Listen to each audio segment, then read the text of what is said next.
Everyone, finally the most awaited video is out which is on Jupiter Transit 2024। इस video में हम गुरु के गोचर के बारे में बात करेंगे कि एस्ट्रोलॉजिकल पर्सपेक्टिव से ये किस तरह से हर एक असेंडेंट को अफेक्ट करेगा। देखिए, शनि और गुरु का जब भी गोचर होता है, मतलब जब भी ट्रांजिट होता है, तो वो एस्ट्रोलॉजिकल पर्सपेक्टिव से इसलिए इतना ज़्यादा इंपॉर्टेंट है क्योंकि ये ट्रांजिट बहुत लंबे समय तक चलता है, तो इसीलिए इसका असर भी बहुत ज़्यादा देखने को मिलता है। इस वीडियो में मैंने सारे लग्ना को कवर करा है, मतलब सारे असेंडेंट्स के बारे में बात करी है। बट अपने असेंडेंट पे प्रोसीड करने से पहले आई विल रिक्वेस्ट कि आप इस वीडियो का इंट्रोडक्शन सेक्शन ज़रूर से देखिए, ताकि आपको एक बेसिक नॉलेज मिल जाए कि जुपिटर इन जनरल किस तरह से रिजल्ट्स प्रोवाइड करेगा। तो जुपिटर के ट्रांजिट को समझने से पहले हमें ये जानना बहुत ज़्यादा इम्पॉर्टेंट है कि जुपिटर मतलब गुरु और वृषभ राशि मतलब टॉरस साइन एस्ट्रोलॉजी में क्या क्या चीज़ें दर्शाते हैं। देखिए, गुरु किस चीज़ का कारक है? गुरु आपके बच्चों का कारक है। गुरु आपका लक फैक्टर है। जितना अच्छा आपका बृहस्पति होगा आपकी कुंडली में, उतना ही भाग्य आपका साथ देगा। जिनकी भी कुंडली में बृहस्पति बहुत अच्छी पोजीशन में बैठे होते हैं, वो लाइफ में कुछ भी काम करें, उनका लक हमेशा उनके साथ रहता है। तो इसीलिए जुपिटर का रोल एस्ट्रोलॉजी में बहुत ज़्यादा इम्पॉर्टेंट है। आपकी लाइफ में जितने भी टीचर्स रहे हैं, उन सबको भी गुरु ही दर्शाते हैं। अगर उनके साथ आपका बहुत अच्छा एक्सपीरियंस रहा है, उनसे आपको बहुत सारी चीज़ें सीखने को मिली है, तो इट मीन्स आपका गुरु आपकी कुंडली में बहुत अच्छे से प्लेस्ड है। और last but not the least, Jupiter एक जीव का कारक है। ये चीज़ समझना बहुत ज़्यादा इम्पॉर्टेंट है। इसीलिए एस्ट्रोलॉजी में जुपिटर की जो भूमिका है उसको इतना ज़्यादा इम्पॉर्टेंस दिया गया है। तो अब हम बात करेंगे वृषभ राशि के बारे में। देखिए, एस्ट्रोलॉजी में वृषभ राशि मतलब टॉरस साइन क्या चीज़ें दर्शाती है। पहली चीज़ तो ये है कि आपकी फैमिली से आपको क्या संस्कार मिले हैं, आपकी क्या वैल्यूज़ हैं, ये सारी चीज़ें टॉरस राशि दर्शाती है, मतलब वृषभ राशि हमें बताती है। वृषभ राशि फाइनेंस की राशि है। आप किसी पर्सन के पास कितना वेल्थ होगा, कितना वेल्थ नहीं होगा, ये सारी चीज़ की इन्फॉर्मेशन हमें वृषभ राशि प्रोवाइड करती है। आप देखेंगे ज्वेलरी, जिन लोगों को ज्वेलरी पहनने का बहुत ज़्यादा शौक होता है, जिनका ज्वेलरी का बिजनेस होता है, उनकी कुंडली में या तो सेकंड हाउस नहीं तो वृषभ राशि, जो कि सेकंड नंबर की राशि है, वो बहुत ज़्यादा प्रोमिनेंट देखने को मिलेंगी। वृषभ राशि स्टॉक मार्केट भी शो करती है। तो ये कुछ 3-4 चीज़ें हैं जिनको वृषभ राशि दर्शाती है। जितना भी आप नोटिस करेंगे, जो भी लग्जरियस फूड होता है, मतलब ऐसे रेस्टोरेंट्स या कैफ़े जिनका एम्बियंस काफ़ी ज़्यादा लग्जरियस होता है, उनका एम्बियंस काफ़ी ज़्यादा अच्छा होता है, तो लग्जरी चीज़ों को भी वृषभ राशि दर्शाती है। तो मैंने कुछ चीज़ें बताई हैं, जैसे finance, stock market, jewellery, beauty, family values और फूड। ये कुछ चीज़ें हैं जो कि टॉरस साइन के अंदर आता है। तो जुपिटर जैसे ही टॉरस साइन में ट्रांजिट करेंगे, तो आपको इस 1 साल में इन सब चीज़ों में हलचल देखने को मिलेंगी। आप देखिएगा कि फाइनेंस और स्टॉक मार्केट और ज्वेलरी का जो मार्केट है, इसमें बहुत ज़्यादा बूम देखने को मिलेगा आपको। फूड में भी आपको ये जो लग्जरियस जो आइटम्स होते हैं, जैसे वाइन हो गई, इन सब चीज़ों में भी आपको हलचल देखने को मिल सकती है। तो ये एक जनरल ओवरऑल पर्सपेक्टिव है कि जुपिटर इन जनरल वे सबको किस तरह से अफेक्ट करेंगे। मैं वापस से रिपीट करती हूँ कि इस साल आपको फाइनेंस में, स्टॉक मार्केट में, ज्वेलरी के मार्केट में, फूड आइटम्स में, इनमें आपको बहुत ज़्यादा बूम देखने को मिलेगा। बहुत सारी आपको नई चीज़ें देखने को मिलेंगी। अब हम हर एक लग्न के बारे में बात करेंगे। सबसे पहले हम शुरू करेंगे मेष राशि या फिर जिनका भी मेष लग्न है। देखिए, मेष राशि वालों के लिए ये बहुत अच्छा टाइम पीरियड है क्योंकि जुपिटर आपके 6th हाउस को और आपके 10th हाउस को एस्पेक्ट करेंगे। ये टाइम बहुत अच्छा है स्टॉक मार्केट के गेन्स के लिए, लेकिन आपकी कुंडली में शुक्र की पोजीशन अच्छी होनी चाहिए। जिन भी लोगों की जॉब नहीं लगी है और वो अपनी जॉब में कुछ ना कुछ चेंजेस चाहते हैं, तो ये टाइम पीरियड बहुत अच्छा है क्योंकि जुपिटर आपके 6th हाउस को एस्पेक्ट कर रहे हैं। ये टाइम आपकी वेल्थ के लिए भी बहुत अच्छा है और चांसेस बनते हैं कि कहीं ना कहीं आपके फॉरेन से या तो इनकम आए, नहीं तो आप फॉरेन लैंड्स जाएं ट्रैवल के लिए या फिर एजुकेशन के लिए। तो it's a very good time period. यहाँ पर आप लोगों के लिए बहुत ज़्यादा ज़रूरी है कि आप एक रूटीन फॉलो करके चलें, क्योंकि 6th हाउस रूटीन का है। तो आप जितना अपनी लाइफ को रूटीन में लेकर आएंगे, उतना ही ये जुपिटर का ट्रांजिट आपको और ज़्यादा पॉजिटिव रिजल्ट्स प्रोवाइड करेंगे। अब नेक्स्ट हम बात करेंगे टॉरस राशि या फिर टॉरस असेंडेंट के बारे में। तो जिनकी भी टॉरस राशि है या फिर टॉरस असेंडेंट है, उनके लिए बहुत अच्छा टाइम पीरियड है अगर आप कंसीविंग का सोच रहे हैं तो, क्योंकि जुपिटर आपके असेंडेंट में बैठ के आपके 5th हाउस को एस्पेक्ट कर रहे हैं, तो it's a very good time period for child birth. Jupiter आपके 9th हाउस को भी देख रहे हैं, तो it will increase your Fortune, it will increase your luck, मतलब आपका भाग्य आपका हर एक चीज़ में साथ देगा। जुपिटर आपके फर्स्ट हाउस में है, तो वो फर्स्ट हाउस में बैठ के आपके 7th हाउस को भी एस्पेक्ट कर रहे हैं, तो चांसेस हैं कि आपकी मैरिज के भी बहुत अच्छे योग बन रहे हैं। तो अगर आप ट्राई कर रहे हैं कि आपकी शादी हो जाए, तो it's a very good time period, और हो सकता है कि इस टाइम में आपका कोई नया रिलेशनशिप भी चालू हो, और ये जो रिलेशनशिप चालू होगा उसके हाई चांसेस हैं कि वो बहुत लंबे टाइम तक चले, I mean long term relationships. ये जो टाइम पीरियड है इसमें आपको वेट गेन करने से थोड़ा बचना पड़ेगा, क्योंकि जुपिटर आपके फर्स्ट हाउस में आता है which is your physical self. तो इट्स वेरी इंपॉर्टेंट कि आप अपने वेट को कंट्रोल में रखें। नेक्स्ट हम बात करेंगे मिथुन राशि वालों की। मिथुन राशि मतलब जेमिनाई की। तो जिनका भी ज़ोडिएक साइन जेमिनाई है या फिर जिनका भी असेंडेंट मतलब लग्न जेमिनाई है, तो उनके लिए जुपिटर उनके 12th हाउस में आ रहे हैं। तो 12th हाउस में बैठ के जुपिटर उनके 4th हाउस को एस्पेक्ट करेंगे और 8th हाउस को। तो देखिए यहाँ पे 12, 4 और 8 का कॉम्बिनेशन बनता है, तो it's a very spiritual combination. इस टाइम पे आप जितनी स्पिरिचुअलिटी प्रैक्टिस करेंगे उतना ही पॉजिटिव रिजल्ट्स आपको ये प्रोवाइड करेंगे। अगर आप अपनी जो लाइफस्टाइल है उसको अगर आपने बहुत ज़्यादा स्पिरिचुअल रखा, तो आपको फाइनेंशियल गेन्स होने के भी चांसेस हैं। इस टाइम पीरियड में आप किसी नए घर में भी शिफ्ट हो सकते हैं, या फिर आप अपने घर का जो इंटीरियर है उसको भी चेंज कर सकते हैं। 4th हाउस व्हीकल भी शो करता है, तो हाई चांसेस बनते हैं कि आप नई गाड़ी भी खरीद सकते हैं।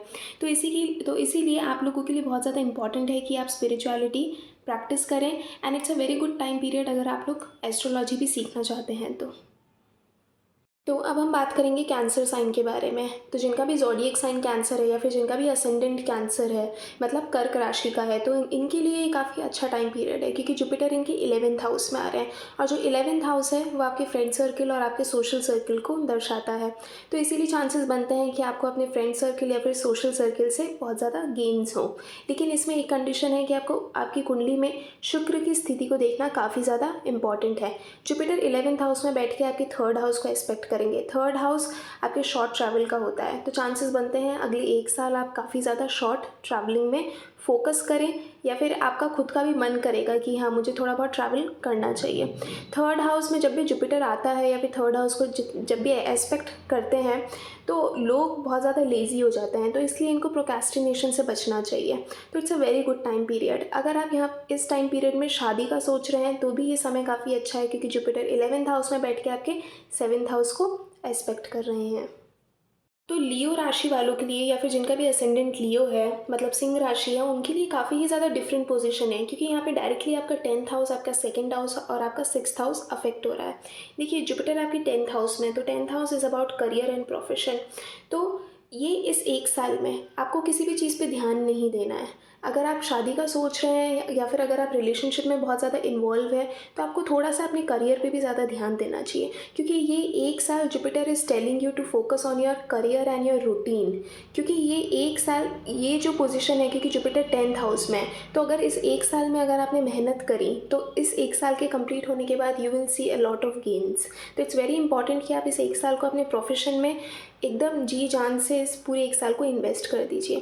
तो it's a very good position for career and profession. आपको यहाँ पे आप जितना अपने करियर पे फोकस करेंगे, उतना ही आपकी वेल्थ की इंक्रीज़ होने के भी हाई चांसेस हैं। एक सजेशन है कि आप अपना रूटीन मेंटेन करके चलिए। आपका रूटीन जितना अच्छा होगा, उतने ही आपको गेन्स होते जाएंगे। तो अब हम बात करेंगे कन्या राशि वालों के बारे में। तो जिनका भी ज़ोडिएक साइन वर्गो है या फिर जिनका भी असेंडेंट वर्गो है, मतलब कन्या है, तो उनके लिए ये काफ़ी अच्छा टाइम पीरियड है, क्योंकि अभी तक उनका जुपिटर 8th हाउस में है, and now Jupiter will transit in their 9th house.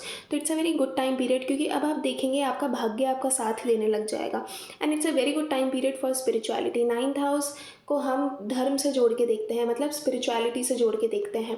तो चांसेस बनते हैं कि आप इस 1 साल में बहुत ज़्यादा टेम्पल्स को विजिट करें, मंदिर जाएं, और आपको इन चीज़ों में काफ़ी ज़्यादा इंटरेस्ट आएगा। जुपिटर 9th हाउस में बैठ के आपके 1st हाउस को एस्पेक्ट करेंगे और आपके 5th हाउस को भी एस्पेक्ट करेंगे। तो इस 1 साल में आपकी पर्सनालिटी में भी काफ़ी ज़्यादा चेंजेस आएंगे और बहुत कॉन्फिडेंट फील करने लगेंगे आप। अगर आप मैरिज रिलेटेड चीज़ों को मतलब उसमें प्रॉब्लम फेस कर रहे थे, तो अब वो टाइम पीरियड है जब वो चीज़ें रिजॉल्व होने लग जाएंगी। तो it's a very good time period अगर आपको एक नया रिलेशनशिप चालू करना है या फिर आपको मैरिज की बात आगे बढ़ानी है तो। And it's a very good time period to increase your hard work. I will say कि इस टाइम आप जितना हार्ड वर्क कर सकते हैं उतना करें, क्योंकि next year Jupiter will go in your 10th house. तो इस एक साल में आप जितना हार्ड वर्क करेंगे उसका रिजल्ट आपको अगले साल देखने को मिलेगा जब जुपिटर आपके 10th हाउस में ट्रांजिट करेंगे। नेक्स्ट अब हम बात करेंगे लिब्रा साइन के बारे में। तो जिनका भी ज़ोडिएक लिब्रा है या फिर जिनका भी असेंडेंट लिब्रा है, मतलब तुला राशि है, तो it's a very spiritual time. Okay, अभी तक जुपिटर आपके 7th हाउस में थे, अब आप देखेंगे कि जुपिटर जैसे जैसे 8th हाउस में जाएंगे तो आपका जो इंटरेस्ट है वो एस्ट्रोलॉजी की तरफ धीरे धीरे इंक्रीज़ होने लगेगा। आपको स्पिरिचुअल चीज़ें काफ़ी ज़्यादा इंटरेस्टिंग लगने लगेंगी। तो यहाँ पे ऑटोमेटिकली 12, 4 और 8 का कॉम्बिनेशन बनता है। तो इस टाइम पीरियड पे आप जितनी एक स्पिरिचुअल लाइफस्टाइल को फॉलो करेंगे उतना ही अच्छा रहेगा आपके लिए और आपकी हेल्थ के लिए। देखिए 8th house is about sudden things, तो हो सकता है सडनली आपकी कोई हेल्थ प्रॉब्लम आ जाए, तो इसीलिए आपको पहले से ही प्रिकॉशंस लेके चलने हैं कि आप अपने एक प्रॉपर डाइट फॉलो करें। अगर आप किसी ऐसी जॉब की तैयारी कर रहे हैं जो कि 8th हाउस से रिलेटेड है, फॉर एग्जांपल इंश्योरेंस, रिसर्च या फिर किसी ऐसी फील्ड में, फॉर एग्जांपल ऑयल, माइनिंग, तो फिर ये एक बहुत अच्छा टाइम पीरियड है कि आपको वो जॉब मिल सकती है। और जुपिटर आपके 4th हाउस को भी देख रहे हैं, तो इसका मतलब आपके 4th हाउस से रिलेटेड मतलब आपके होम में कुछ ना कुछ चेंजेस हो सकते हैं। या तो आप अपना घर चेंज कर सकते हैं, नहीं तो आपके घर की इंटीरियर में कुछ ना कुछ चेंजेस हो सकते हैं। और अगर ये जुपिटर पॉजिटिवली प्लेस्ड है तो हो सकता है इस टाइम पीरियड पे आप कोई नया व्हीकल भी परचेज़ करें। अब हम बात करेंगे स्कॉर्पियो वालों की। देखिए अगर आपका ज़ोडिएक स्कॉर्पियो है या फिर अगर आपका असेंडेंट स्कॉर्पियो है, तो Jupiter is transiting in your 7th house. 7th house में जुपिटर बैठ के आपकी 11th हाउस को एस्पेक्ट करेंगे और आपके 3rd हाउस को एस्पेक्ट करेंगे। देखिए 7th house is about business, partnership and marriage. तो यहाँ पे तो बहुत ज़्यादा हाई चांस बनते हैं मैरिज का।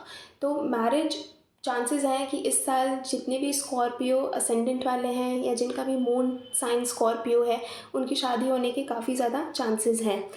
ये जो टाइम पीरियड है ये आपकी बिज़नेस के लिए भी काफ़ी ज़्यादा अच्छा है। अगर आपकी कुंडली में शुक्र की स्थिति काफ़ी ज़्यादा अच्छी है तो ये टाइम पीरियड काफ़ी ज़्यादा अच्छा है बिज़नेस के लिए। जस्ट बिकॉज आपका ये जुपिटर 3rd हाउस को एस्पेक्ट कर रहे हैं और आपके 11th हाउस को एस्पेक्ट कर रहे हैं, तो 11th house is about your social circle and friends और 3rd हाउस आपके सिबलिंग्स को दर्शाता है। तो इस टाइम पीरियड में आपको आपके फ्रेंड्स से और आपके सिबलिंग्स से काफ़ी ज़्यादा सपोर्ट देखने को मिल सकता है। देखिए स्कॉर्पियो राशि वालों को मैं बस एक चीज़ बोलना चाहूँगी कि आपको अपना पार्टनर बहुत ज़्यादा सोच समझ के चूज़ करना है, क्योंकि जुपिटर यहाँ पे राहु की एनर्जी कैरी करके चलेंगे। तो इट्स वेरी इंपॉर्टेंट कि आप अपने पार्टनर को बहुत अच्छे से चूज़ करें। और चांसेस ये भी बनते हैं कि आप अपने पार्टनर से ऑनलाइन वेबसाइट पे भी मिल सकते हैं। तो अगर आपका ज़ोडिएक साइन सेजिटेरियस है या फिर अगर आपका असेंडेंट सेजिटेरियस है, मतलब धनु राशि है, तो it's time for you to focus on your career, क्योंकि जुपिटर आपके 6th हाउस पे ट्रांजिट कर रहे हैं और 6th हाउस में बैठ के जुपिटर आपके 10th हाउस को देखेंगे और आपके 2nd हाउस को देखेंगे। तो यहाँ पे 6, 10 और 2 का कॉम्बिनेशन बन रहा है। तो ये टाइम पीरियड आपको ये बता रहा है कि आपको इस टाइम बस अपने जॉब, रूटीन और अपनी फूड हैबिट्स पे ध्यान देना है, क्योंकि 6th house is about routine और 6th हाउस बीमारियाँ भी दर्शाता है। तो अगर आपने अपना रूटीन ख़राब करा या फिर अगर आपकी फूड हैबिट्स पे ध्यान नहीं दिया, तो फिर चांसेस हैं कि आप कहीं ना कहीं बीमार हो जाएं इस टाइम पीरियड पे। तो it's better to take precautions. इस टाइम पे अपना रूटीन सही रखिए, अपनी फूड हैबिट्स सही रखिए, सो दैट आप अपने करियर पे फोकस कर पाए। और अगर आपकी कुंडली में शुक्र की पोजीशन काफ़ी ज़्यादा अच्छी है तो इस टाइम पे आपको ह्यूज अमाउंट ऑफ वेल्थ में इंक्रीज़ दिखेगा। तो ये एक बहुत ज़्यादा पॉजिटिव साइड है। इस टाइम पीरियड पे आपको नेगेटिव लोगों से काफ़ी ज़्यादा दूर रहना है। आप ट्राई करिए कि आप अपना जो सराउंडिंग है उसको एकदम पॉजिटिव रखें। तो नेक्स्ट अब हम बात करेंगे कैप्रिकॉन की, मतलब मकर राशि। तो अगर आपका असेंडेंट कैप्रिकॉन है या फिर अगर आपका ज़ोडिएक साइन कैप्रिकॉन है तो it's a golden time period. देखिए जुपिटर आपके 5th हाउस में ट्रांजिट कर रहे हैं और 5th हाउस में बैठ के जुपिटर आपके 9th हाउस को देखेंगे और आपके 1st हाउस को एस्पेक्ट करेंगे। तो मतलब ये 3 घर जुपिटर के कंट्रोल में है। कैप्रिकॉन वालों के लिए वेल्थ में इंक्रीज़ देखने को मिल सकता है। हो सकता है आपकी इनकम इंक्रीज़ हो या फिर अगर आपने कहीं पे इन्वेस्टमेंट कर रखा हो तो उसमें आपको काफ़ी ज़्यादा प्रॉफिट हो। जुपिटर 5th हाउस में है तो ये टाइम पीरियड बहुत अच्छा है चाइल्ड बर्थ के लिए। जुपिटर आपकी 12th हाउस को भी अफेक्ट करेंगे, क्योंकि कैप्रिकॉन में जुपिटर 12th हाउस को भी रूल करते हैं। तो चांसेस बनते हैं कि आपके फॉरेन लैंड से भी कुछ ना कुछ इनकम हो, या फिर अगर आप फॉरेन में ट्रैवल करने का सोच रहे हैं या फिर वहाँ पे जॉब के लिए भी जाना चाहते हैं तो भी it's a good time period. यहाँ पे आपको प्रोक्रेस्टिनेशन से बचना चाहिए, that's all I want to say. Otherwise यहाँ पे जुपिटर फिर नेगेटिव रिजल्ट्स आपको प्रोवाइड करेंगे। तो it's a very good time period, इस टाइम पीरियड को वेस्ट मत करना। ऐसा time period once in a lifetime opportunity type होता है। Good luck. नेक्स्ट अब हम बात करेंगे एक्वेरियस साइन वालों की। अगर आपका एक्वेरियस साइन है, मतलब आपका असेंडेंट एक्वेरियस है या फिर आपका ज़ोडिएक साइन एक्वेरियस है, मतलब कुंभ राशि है, तो ये टाइम पीरियड बहुत अच्छा टाइम पीरियड है। पहली चीज़ जो आप लोगों को देखने को मिलेंगी मई के बाद वो ये है कि आपका स्ट्रेस काफ़ी कम हो जाएगा, क्योंकि अभी तक सैटर्न आपके फर्स्ट हाउस में थे और अभी भी फर्स्ट हाउस में ही रहेंगे। बट द थिंग इज़ अब जुपिटर अपनी पोजीशन चेंज कर रहे हैं, तो जुपिटर की पोजीशन चेंज करने की वजह से आपके जो स्ट्रेस लेवल है वो काफ़ी हद तक कम होंगे। यहाँ पे चांसेस बनते हैं कि आपको फॉरेन से कुछ ना कुछ इनकम हो, क्योंकि एक्वेरियस असेंडेंट में भी 12th हाउस को जुपिटर रूल करते हैं, तो चांसेस हैं कि आपके फॉरेन से इनकम हो। जुपिटर आपके 8th हाउस को एस्पेक्ट करेंगे और आपके 12th हाउस को एस्पेक्ट करेंगे। अगेन ये काफ़ी ही ज़्यादा स्पिरिचुअल कॉम्बिनेशन बनता है 4, 8 और 12 का। तो इस टाइम पे अगर आप स्पिरिचुअलिटी में रहे या फिर अगर आपने एस्ट्रोलॉजी प्रैक्टिस करी या फिर एनी अकल्ट साइंस या फिर किसी रिसर्च में हो, तो फिर ये टाइम पीरियड आपके लिए बहुत ज़्यादा पॉजिटिव है। तो इस टाइम पीरियड में अगर आप चाहते हैं बहुत लंबे टाइम से कि आपको एस्ट्रोलॉजी सीखनी चाहिए या फिर आपको स्पिरिचुअलिटी सीखनी चाहिए, तो it's a very good time period. Just because Jupiter आपके 4th हाउस में है, तो anything which is related to home से रिलेटेड बहुत सारे चेंजेस आपको देखने को मिल सकते हैं। या तो आप अपना घर बदल सकते हैं, नहीं तो आप अपने घर में कुछ ना कुछ रेनोवेट करवा सकते हैं। आप नई गाड़ी भी परचेज़ कर सकते हैं इस टाइम पीरियड पे। और इस टाइम पे आपकी इनकम में भी राइज देखने को मिलेगा। एक्वेरियस वाली कुंडली में last but not the least is Pisces, मतलब मीन राशि। तो अगर आपका ज़ोडिएक साइन पाइसेस है या फिर अगर आपका असेंडेंट पाइसेस है, तो जुपिटर आपकी 11th हाउस का एस्पेक्ट करेंगे और आपके 7th हाउस का एस्पेक्ट करेंगे। और अभी तक जुपिटर आपके 2nd हाउस में थे, now Jupiter will transit in your 3rd house. देखिए 3rd हाउस के जुपिटर बस एक पर्सन को बहुत ज़्यादा लेज़ी बना देते हैं, तो इनके लिए बहुत इंपॉर्टेंट है कि आप प्रोक्रेस्टिनेट ना करें और आप खुद को रोज़ ही रिमाइंड करवाएं कि मुझे हार्ड वर्क करना है। क्योंकि जुपिटर जब भी 3rd हाउस में, एक तो जुपिटर खुद को कंफर्टेबल फील नहीं करते, क्योंकि 3rd हाउस में सैटर्न और मार्स जैसे प्लैनेट्स काफ़ी ज़्यादा अच्छा काम करते हैं, क्योंकि वहाँ पे हार्ड वर्क करना पड़ता है। तो इसीलिए जुपिटर यहाँ पे एक पर्सन को लेज़ी बना देते हैं। बट इस टाइम पीरियड पे आपको बहुत सारे शॉर्ट ट्रैवल्स करने पड़ेंगे, और जितना आप ट्रैवलिंग करेंगे, मतलब शॉर्ट ट्रैवल्स करेंगे, उतना ही लक आपका इंक्रीज़ होगा, क्योंकि जुपिटर 3rd हाउस में बैठ के आपके 9th हाउस को एस्पेक्ट कर रहे हैं। तो आपके लिए शॉर्ट ट्रैवल्स काफ़ी ही ज़्यादा अच्छे रहेंगे। इस टाइम पीरियड में आपको आपके सिबलिंग से काफ़ी ज़्यादा हेल्प मिल सकती है, और ये बहुत अच्छा टाइम पीरियड है मैरिज के लिए भी, क्योंकि जुपिटर आपके 7th हाउस को भी एस्पेक्ट कर रहे हैं। तो इस टाइम पीरियड पे बस आपको इतना सा ध्यान रखना है कि आपको प्रोक्रेस्टिनेशन से बचना है, और जितना आप शॉर्ट ट्रैवल करेंगे उतना ही आपके लिए बेनिफिशियल रहेगा। एक लास्ट इम्पॉर्टेंट इन्फॉर्मेशन जो मुझे आप लोगों को देनी है कि जुपिटर के ट्रांजिट का प्रॉपर एनालिसिस करने के लिए आपके खुद के पर्सनल चार्ट में शुक्र की पोजीशन देखना बहुत ज़्यादा इंपॉर्टेंट है, क्योंकि जुपिटर जिस साइन में ट्रांजिट करने वाले हैं, विच इज़ टॉरस साइन, उसके ओनर शुक्र हैं। तो इसीलिए आपकी कुंडली में शुक्र की स्थिति अच्छी होनी चाहिए। आई होप आप सभी को ये वीडियो काफ़ी अच्छा लगा हो then you guys know the drill. Don't forget to like, comment, share and subscribe. I will see you in the next one.